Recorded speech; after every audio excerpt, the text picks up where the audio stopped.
Hello friends, बहुत बहुत स्वागत आप सभी का आपके अपने चैनल स्टडी मंत्रा के मंच पर। आज हम लोग इस क्लास में भारत की प्रस्तावना के संबंध में जितने भी क्वेश्चंस अभी तक किसी भी एग्ज़ाम में आए हुए हैं वो सारे के सारे डिस्कस करेंगे। बहुत इंपॉर्टेंट क्लास होने वाली है, आप लोग बने रहिएगा मेरे साथ में। और अगर आप लोगों को इस वीडियो की या फिर किसी और वीडियो की PDF चाहिए तो आप लोग इस टेलीग्राम चैनल को ज्वाइन कर सकते हैं, ठीक है। और अगर आप लोग चैनल पर नए हैं तो प्लीज़ आप लोग चैनल को सब्सक्राइब कर लें, वीडियोस को ज़्यादा से ज़्यादा लाइक करें और अपने दोस्तों के साथ भी शेयर कीजिए ताकि उन लोगों के पास भी इस तरह की वीडियोस के नोटिफिकेशन आते रहें। तो चलिए शुरू करते हैं अपनी इस क्लास को। पहला प्रश्न हमारे सामने है, भारत के संविधान की उद्देशिका का विचार लिया गया है तो कहाँ से लिया गया है? ऑप्शन हमारे सामने है, इटली के संविधान से, कनाडा के संविधान से, फ्रांस के संविधान से या फिर USA के संविधान से। तो इसका राइट आंसर हो जाएगा, जो उद्देशिका का प्रस्ताव है, ये विचार है हमारा, ये USA के संविधान से लिया गया है। डी ऑप्शन राइट हो जाएगा इसका। अगला प्रश्न देखेंगे, हम भारत के लोग, we the people of India शब्दों का प्रयोग भारतीय संविधान में कहाँ किया गया है?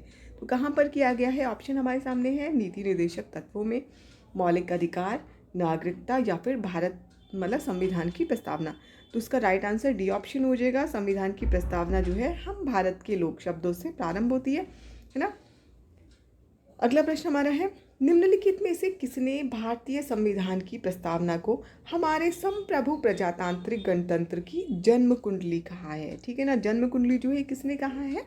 तो ऑप्शन हमारे सामने है, जवाहरलाल नेहरू ने, वल्लभ भाई पटेल, BR अम्बेडकर या फिर KM मुंशी। तो इसका राइट आंसर हो जाएगा KM मुंशी जो है, इन्होंने प्रस्तावना को मतलब गणतंत्र की हमारे जन्म कुंडली कहा है।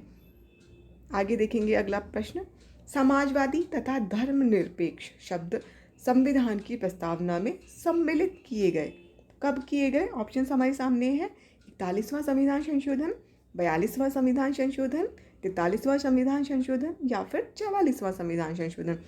तो दोस्तों ये दोनों शब्द जो है 42वें संविधान संशोधन के द्वारा जोड़े गए और साथ में समाजवादी, धर्मनिरपेक्ष प्लस एक शब्द और अखंडता, एक ही शब्द है ना।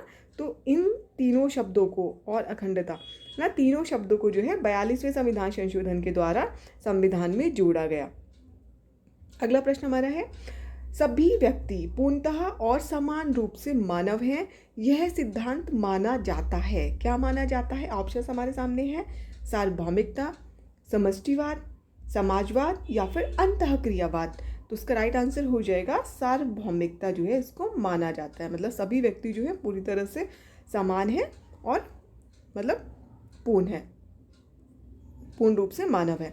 अगला हमारा प्रश्न है, भारतीय गणतंत्र की 26/11/1950 को सही संवैधानिक स्थिति क्या थी जब संविधान लागू किया गया था? ठीक है ना, तो उस टाइम पे क्या थी संवैधानिक स्थिति? प्रश्न यही पूछा गया है, लेकिन जो संविधान लागू हमारा हुआ था 26 जनवरी को हुआ था, 26 जनवरी 1950 को। लेकिन जब लागू हुआ तो 26/11 और 1949 को ही हमारा लागू हुआ था। तो उस टाइम जो संवैधानिक स्थिति थी वो कैसी थी? तो अभी मैंने आप लोगों को पीछे वाले क्वेश्चन में बताया कि जब 42वां संविधान संशोधन हमारा हुआ था उसमें समाजवादी, पंथनिरपेक्षता और अखंडता, ये 3 शब्द जोड़े गए थे प्रस्तावना में, है ना। तो जो उस टाइम पे कंडीशन थी हमारी, सी ऑप्शन की हो जाएगी, संपूर्ण प्रभुत्व संपन्न लोकतंत्रात्मक गणराज्य की उस टाइम पे स्थिति थी 1949 में, या फिर 26 मतलब जनवरी को बोल दो, 26 जनवरी 1950 को। ठीक है, तो अगला हमारा प्रश्न देखेंगे, भारत के संदर्भ में निम्नलिखित में से कौन धर्मनिरपेक्ष शब्द का सही भाव व्यक्त करता है? ऑप्शन हमारे सामने है, भारत में अनेक धर्म हैं, भारतीयों को धार्मिक स्वतंत्रता प्राप्त है, या फिर धर्म अनुपालन व्यक्ति की इच्छा पर निर्भर करता है, या फिर भारत में राज्य का कोई भी धर्म नहीं है। ठीक है, तो राइट आंसर हो जाएगा जो धर्मनिरपेक्ष शब्द है, इसका जो राइट आंसर है क्या है? इसका मतलब स्वभाव है, भारत के में राज्य का कोई भी धर्म नहीं है, मतलब भारत में भारतीयों को मतलब मूल अधिकार के रूप में धार्मिक स्वतंत्रता दी गई है, लेकिन मतलब भारत का कोई भी अपना धर्म नहीं है, है ना। वहाँ के जो नागरिक हैं, यहाँ के नागरिक हैं, वो किसी भी धर्म को मान सकते हैं, उसका पालन कर सकते हैं, उसके आदर्शों को के अकॉर्डिंग जो है चल सकते हैं, लेकिन राज्य का कोई अपना धर्म नहीं है। जबकि राज्य जो है सभी धर्मों के लिए, उनके कल्याण के लिए कोई कार्य कर सकता है अगर आवश्यकता पड़ती है तो। ठीक है, तो अगला हमारा प्रश्न है, निम्नलिखित शब्दों में से कौन सा शब्द सन 1975 में भारतीय संविधान की प्रस्तावना में सम्मिलित नहीं था? ठीक है ना, तो मतलब कौन सा शब्द सम्मिलित नहीं था? ऑप्शन हमारे सामने है बंधुत्व, संप्रभु, समानता या फिर अखंडता। तो उसका राइट आंसर हो जाएगा अखंडता। जो शब्द है ये 75 में शामिल नहीं था, 42वें संविधान संशोधन के द्वारा शामिल किया गया था। इसमें 3 शब्द जोड़े गए थे। कौन कौन से थे? समाजवादी, पंथनिरपेक्ष और अखंडता। ये तीनों शब्द जो है 1976 में जोड़े गए थे, है ना कि 75 में। तो 1976 में जोड़े गए थे। तो अगर 75 की बात करें तो अखंडता जो शब्द था वो संविधान की प्रस्तावना में शामिल नहीं था। अगला प्रश्न हमारा है, निम्नलिखित में से कौन सा शब्द भारत के संविधान की उद्देशिका में नहीं है ना? तो कौन सा शब्द जो है भारत की प्रस्तावना में नहीं है? ऑप्शन हमारे सामने है समाजवादी, पंथनिरपेक्ष, संप्रभुता संपन्न या फिर लोक कल्याण। तो उसका राइट आंसर हो जाएगा लोक कल्याण। जो है ये भारत की उद्देशिका में शामिल नहीं है, जबकि जो तीनों शब्द हैं समाजवादी, पंथनिरपेक्ष और प्रभुता संपन्न, ये तीनों के तीनों शामिल हैं। और ये दोनों समाजवादी और पंथनिरपेक्षता शब्द जो है 42वें संविधान संशोधन के द्वारा संविधान की प्रस्तावना में जोड़े गए। अगला हमारा प्रश्न है, भारत की संविधान की प्रस्तावना के संदर्भ में निम्नलिखित में से कौन सा क्रम सही है ना? तो कौन सा क्रम सही है? तो हमारा इसका आंसर हो जाएगा सार्वभौमिक, सत्ता संपन्न, समाजवादी, धर्मनिरपेक्ष, जनवादी, गणतंत्र हमारा है। ये सारे के सारे शब्द सीक्वेंस में हैं। अगला हमारा प्रश्न है, निम्नलिखित में से किस वाद में उच्चतम न्यायालय ने धारणा प्रस्तुत की कि उद्देशिका संविधान का भाग है? ऑप्शंस इसके लिए हमारे पास हैं यूनियन ऑफ इंडिया बनाम कोली, बनारसी दास बनाम स्टेट ऑफ यूपी, मुंबई बनाम यूनियन ऑफ इंडिया या फिर मलक सिंह बनाम स्टेट ऑफ पंजाब। इसका सही उत्तर हो जाएगा मुंबई, मतलब बम्बई बनाम यूनियन ऑफ इंडिया वाद जो था, इसमें माना गया कि उद्देशिका जो है वो संविधान का भाग था। तो जबकि इस तरह के विवाद हमेशा रहे हैं, तो स्टार्टिंग जो हुई थी वो बेरूबारी वाद से हुई थी, जो कि 1960 में आया था, है ना। तो उसमें क्या हुआ था कि उसमें माना गया था कि जो संविधान की प्रस्तावना है वो संविधान का भाग नहीं है, उसके आदर्श प्रस्तुत करता है ना। और संविधान मतलब भारत के लिए ज़रूरी है, लेकिन क्या है कि वो संविधान का भाग नहीं है, इस तरह की बात उसमें कही गई थी। लेकिन उसके बाद जो केशवानंद भारती वाद आया था, उसमें माना गया कि 1973 में आया था केशवानंद भारती वाद जो था, और उसमें माना गया कि उद्देशिका संविधान का भाग है और उसमें संशोधन भी किया जा सकता है। और उसके बाद में ही 42वां संविधान संशोधन हुआ था, जिसमें कि 3 शब्द जोड़े गए थे, है ना, समाजवादी, पंथनिरपेक्षता और अखंडता। तो इस तरह से जो है मुंबई बनाम यूनियन ऑफ इंडिया जो था, इसमें भी यही चीज़ मानी गई कि उद्देशिका संविधान का भाग है। अगला हमारा प्रश्न है, निम्नलिखित में से कौन भारत को धर्मनिरपेक्ष राज्य वर्णित करता है? ऑप्शन हमारे सामने है मौलिक अधिकार, संविधान की प्रस्तावना, 9वीं अनुसूची या फिर राज्य की नीति निर्देशक तत्व। तो इसका राइट आंसर क्या हो जाएगा? भारत को धर्मनिरपेक्ष राज्य वर्णित करती है भारत के संविधान की प्रस्तावना। अगला हमारा प्रश्न है, भारतीय संविधान की प्रस्तावना में निम्नलिखित में से किस स्वतंत्रता का वर्णन नहीं किया गया है ना? तो कौन सी स्वतंत्रता हमारी नहीं है इसमें?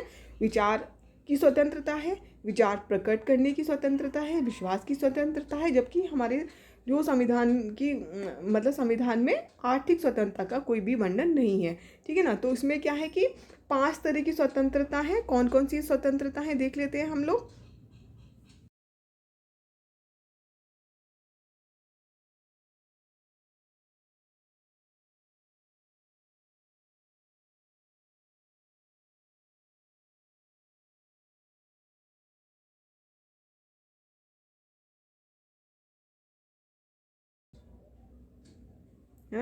विचार, अभिव्यक्ति, विश्वास, ठीक है ना, विश्वास, धर्म और प्रतिष्ठा।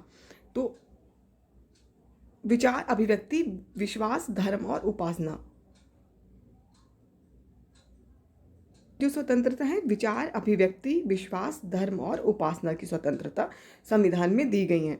अगला प्रश्न देखेंगे, भारतीय संविधान की प्रस्तावना में जिन आदर्शों और उद्देश्यों की रूपरेखा दी गई है उनकी व्याख्या की गई है। कहाँ पर की गई है? तो ऑप्शन हमारे सामने है मूल अधिकारों के अध्याय में, राज्य की नीति निर्देशक सिद्धांतों के अध्याय में, मूल अधिकारों, राज्य की नीति निर्देशक सिद्धांतों एवं मौलिक कर्तव्यों के अधिकारों में। तो यही आंसर जो है इसका राइट आंसर हो जाएगा। इन तीनों में ही आदर्शों और उद्देश्यों के बारे में बताया गया है। तो हमारा अगला प्रश्न है, संविधान में दिया गया आमुख, है ना, ऑप्शंस दिए गए हैं इसके लिए क्या क्या। पहला स्टेटमेंट है न्यायालय में लागू होता है, तो बिल्कुल गलत है, न्यायालय में लागू नहीं होता। ये महत्वपूर्ण है और उसकी उपयोगिता भी है, तो बिल्कुल सही बात है। शासन करने के उद्देश्यों को उल्लिखित करता है, तो ये भी बिल्कुल सही बात है। संविधान के कानूनी अर्थ निर्णय में सहायता करता है, तो ये भी जो स्टेटमेंट है एकदम से करेक्ट है। तो इस तरह से पहला गलत हो जाएगा और बाकी तीनों सही हैं। 2, 3, 4 आंसर उसका हो जाएगा डी ऑप्शन। अगला प्रश्न देखेंगे, कल्याणकारी राज्य का उद्देश्य है। कल्याणकारी राज्य का जो उद्देश्य है वो क्या है? अधिकतम संख्या में अधिकतम कल्याण सुनिश्चित करना, या फिर कमजोर वर्गों के कल्याण का प्रबंधन करना, या फिर सभी नागरिकों को स्वस्थ सुविधाएं प्रदान कराना, या फिर कोई भी सही नहीं है ना। तो हमारा राइट आंसर इसका हो जाएगा अधिकतम संख्या का अधिकतम कल्याण सुनिश्चित करना, मतलब कल्याणकारी राज्य का उद्देश्य है। अगला प्रश्न हमारा है, संविधान की उद्देशिका के संबंध में निम्नलिखित कथनों पर विचार कीजिए और दिए गए कूट की सहायता से बताइए कि इनमें से कौन सा सही है। ऑप्शंस इसके लिए हमारे पास है, पंडित नेहरू द्वारा प्रस्तुत ऑब्जेक्टिव प्रस्ताव अंतोतगत्वा उद्देशिका बना, तो बिल्कुल सही बात है ये। इसकी प्रकृति जो है वो न्याय योग्य नहीं है ना, तो न्याय योग्य नहीं है, बिल्कुल सही बात है, नहीं है, और इसका संशोधन नहीं किया जा सकता, तो ये गलत है। 42वें संविधान संशोधन किया गया था इसमें, है ना, केशवानंद भारती जो वाद आया था उसमें बात कही गई थी कि संशोधन किया जा सकता है बशर्ते कि संविधान का जो मूल ढांचा है उस मतलब उसको ना, उसमें कोई भी छेड़छाड़ ना हो। और हमारा नेक्स्ट ऑप्शन है, नेक्स्ट जो स्टेटमेंट है, संविधान की विशिष्ट प्रावधानों को यह रद्द नहीं कर सकता, तो बिल्कुल ठीक है। तो उसमें तीसरा स्टेटमेंट गलत हो जाएगा, बाकी 1, 2, 4 जो है सही आंसर हो जाएगा। 1, 2 और 4 बी ऑप्शन करेक्ट हो जाएगा इसका। अगला हमारा देख लेते हैं, अगला प्रश्न क्या है, संविधान की प्रस्तावना के बारे में निम्नलिखित में से कौन सा कथन सही है। तो ऑप्शंस इसके लिए हमारे पास है, समाजवादी धर्मनिरपेक्ष शब्द 1950 में लागू संविधान का अंग नहीं थे, है ना, तो बिल्कुल करेक्ट स्टेटमेंट है, यही हो जाएगा, बाकी पढ़ने की जरूरत भी नहीं है, क्योंकि ये दोनों जो शब्द थे कब आए थे, हमारे 1976 में आए थे 42वें संविधान संशोधन के द्वारा। ठीक है, अगला हमारा जो प्रश्न है वो क्या है, भारत में लौकिक सार्वभौमिकता है क्योंकि संविधान की प्रस्तावना आरंभ होती है किन शब्दों से होती है। तो प्रजातांत्रिक भारत के शब्दों से होती है, जनता के जनतंत्र शब्दों से होती है, जनता के लोकतंत्र शब्दों से होती है, या फिर हम भारत के लोक शब्दों से होती है। तो राइट आंसर डी ऑप्शन हो जाएगा, हम भारत के लोक शब्दों से जो है होती है, इसीलिए हमारे भारत में जो है लौकिक सार्वभौमिकता है। अगला जो प्रश्न हमारा है, निम्नलिखित शब्दों पर विचार करें। ऑप्शंस हैं, समाजवादी, प्रजातांत्रिक, सार्वभौमिक और धर्मनिरपेक्ष। अब इनको बताया गया है कि क्रम से बताना है, तो सबसे पहले जो हो जाएगा कौन सा हो जाएगा, सार्वभौमिक शब्द है, ठीक है, सार्वभौमिक, देन समाजवादी, देन धर्मनिरपेक्ष एंड देन प्रजातांत्रिक। तो इस तरह से 3, 1, 4, 2, ठीक है, तो ये हमारा ए ऑप्शन राइट हो जाएगा इसका।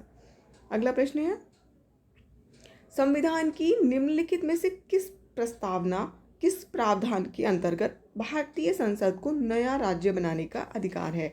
ऑप्शंस हैं, अनुच्छेद 1, अनुच्छेद 2, अनुच्छेद 3 या फिर अनुच्छेद 4। तो इसका राइट आंसर हो जाएगा अनुच्छेद 3 के अनुसार संसद को अधिकार दिया गया है कि वो कोई भी नया राज्य बना सकती है या फिर किसी राज्य की सीमा में मतलब परिवर्तन कर सकती है। तो अगला हमारा प्रश्न देख लेते हैं कौन सा है, निम्नलिखित शब्दों में से कौन सा शब्द 42वें संविधान संशोधन के द्वारा प्रस्तावना में जोड़े गए।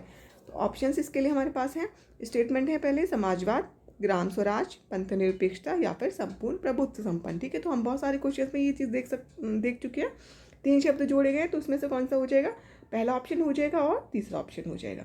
तो 1 और 3 जो है इसका करेक्ट आंसर हो जाएगा। अगला प्रश्न हमारा है, भारत के संविधान की आमुख का लक्ष्य उसके सभी नागरिकों को सुनिश्चित करना है।